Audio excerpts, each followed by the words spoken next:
He was sacrificed to punish opponents and ended up winning the race.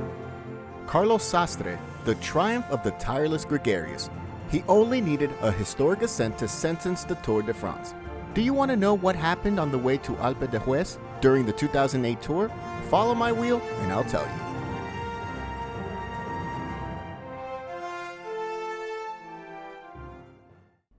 The 2008 Tour de France started in the Breton town of Brest with a decaffeinated aroma, mainly due to two reasons. The first, the non-invitation by the organization of the Astana team due to its relationship with a doping affair. This fact had as a consequence the non-participation of important favorites such as Alexander Vinokurov, Andreas Klöden, and above all, the champion of the previous edition, the Spaniard Alberto Contador, who that year would win the Giro d'Italia and Vuelta a España.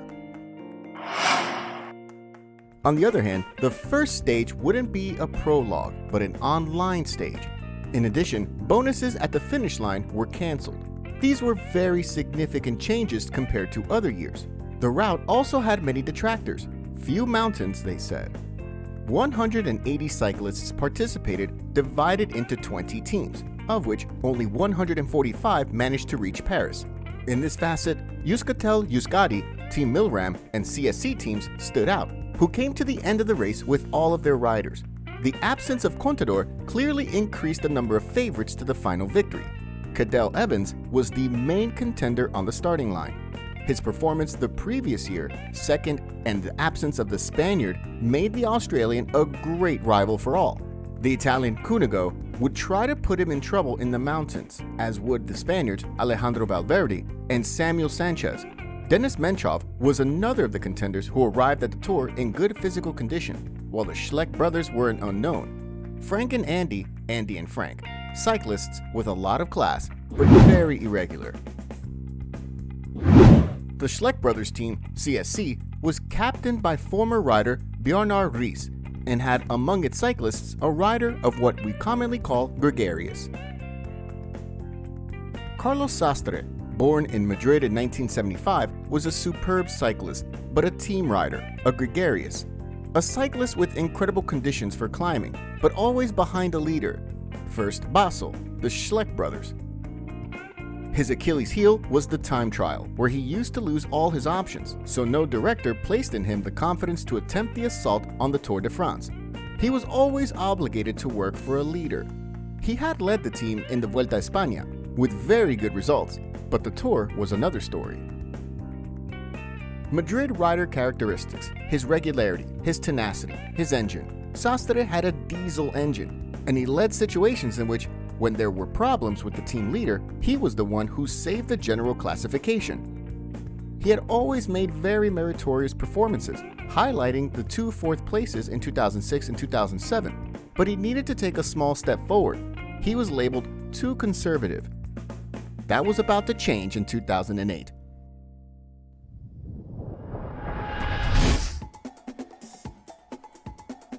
The race reached the 17th stage, the last mountain stage, with the parity rarely seen in the French race. Contador's absence left the peloton without a boss, and no team wanted to take on that responsibility. After 16 stages, the Tour de France was led by Frank Shleck, followed by a surprising Bernard Cole at 7 seconds, Cadel Evans at 8, and Carlos Sastre 4th at 49. A little further away were the Russian Menchov, a minute and a half behind, and the Spaniards, Valverde and Sanchez, more than 3 minutes behind the yellow jersey. The route was scary. Galibier, Croix de Fer, and finally in Alpe d'Huez. From there to Paris, only a time trial of 53 kilometers. Very favorable terrain for Evans, who, being as he was much better in the time trial than the others, had the Tour almost won. If someone wanted to beat the Australian, he had to move obligatorily, and so it happened.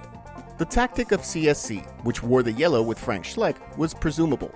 Attack with Sastre to spend Evans, and finish with Frank's attack to sentence the Tour. As the great Hannibal said, "I love it when a plan comes together."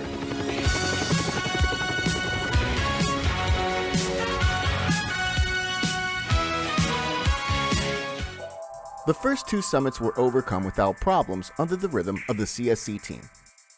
Either people gave up or the wear and tear was so brutal that no one dared to try any adventure among so much Pyrenean colossus. The race arrived at the foot of the mythical L'Alpe d'Huez, with the peloton grouped.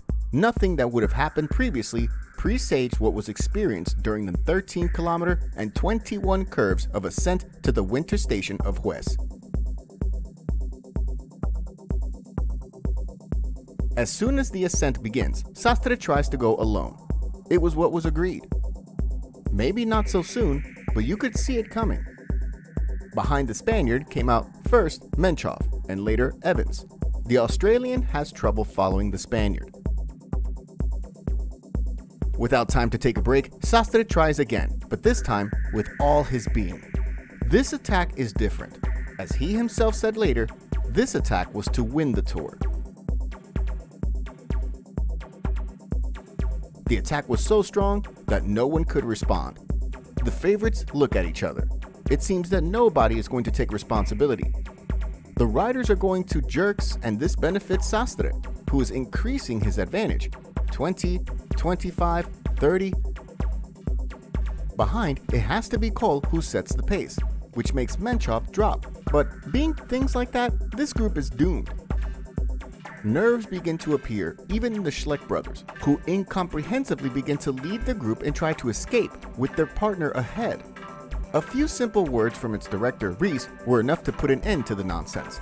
Sastre was destroying the Tour, and there were still 10 kilometers of ascent.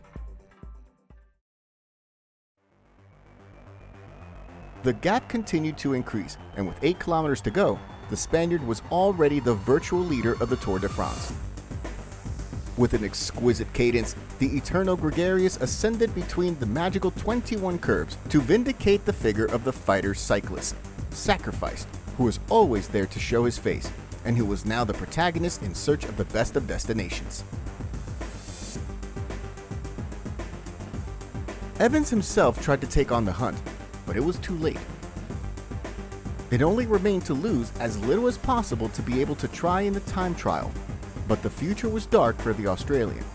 The Spaniard, with the bestial pace, is sentencing the Tour de France. Carlos Sastre, the eternal gregarious, won the stage, the lead, and the final victory in the Tour de France in an idyllic setting. With almost 2.5 minutes on his pursuers, the Spanish rider of CSC entered the history of Spanish and world cycling, signing a stage worthy of the great gods of cycling.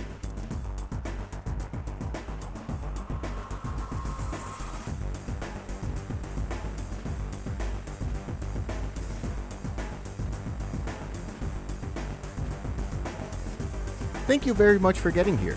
Subscribe so you can help us tell more stories. Click like, and if you want to continue enjoying the best cyclists in history, don't miss this.